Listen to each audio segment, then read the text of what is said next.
नमस्ते, हजुरहरूलाई स्वागत छ। आज दङ्गाली किचनमा म हजुरहरूलाई करेलाको भर्ता सजिलो तरिकाबाट र मिठो कसरी बनाउने भन्ने कुरा सिकाउन आइरहेको छु।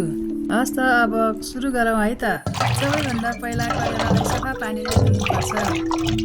मैले ती करेलाहरूलाई 3 भागमा टुक्रा पारेको छु। त्यसपछि चम्चाको सहायताले त्यो बियाहरू झिक्दैछु।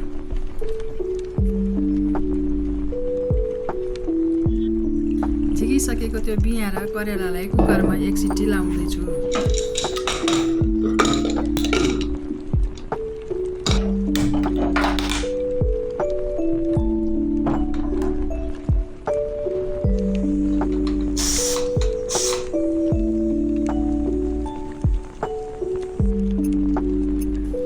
करेला 1 सिटी लायो। त्यसपछि करेलालाई एउटा थालमा राख्नुहोस् अनि त्यो बियाहरूलाई छुट्टै अर्को प्लेटमा राख्नुहोस्।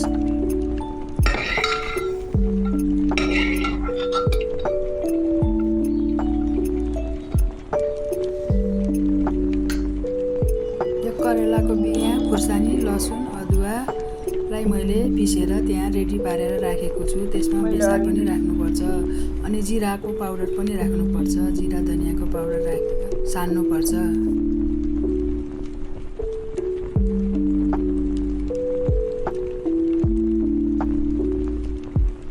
सबैलाई रेडी पारेको यो मसलालाई अब यसरी तेलमा पकाउँछु। अघि मैले बनाएको अदुवा, लसुन, करेलाको बिया पिसेको तेलमा पकाउनुपर्छ। अब मसला पाकिसक्यो। पाकेको मसलामा कागतीको रस निचारेर हाल्नुपर्छ। मैले एक गरेर सबै मसलाहरू करेलामा भर्दैछु।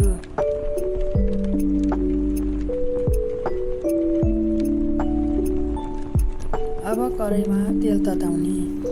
अब तेल तात्यो। तेल तातेपछि मैले कराईमा तेल तताएँ। तातेको तेलमा करेलाहरू सबै राखेँ। अब मिडियम साइजको ग्यास बनाएर छोपेर बेला बेला फर्काउँदै पकाउँदै गर्ने। भर्ता तयार भयो। आउनुहोस् खान दङ्गाली किचनमा।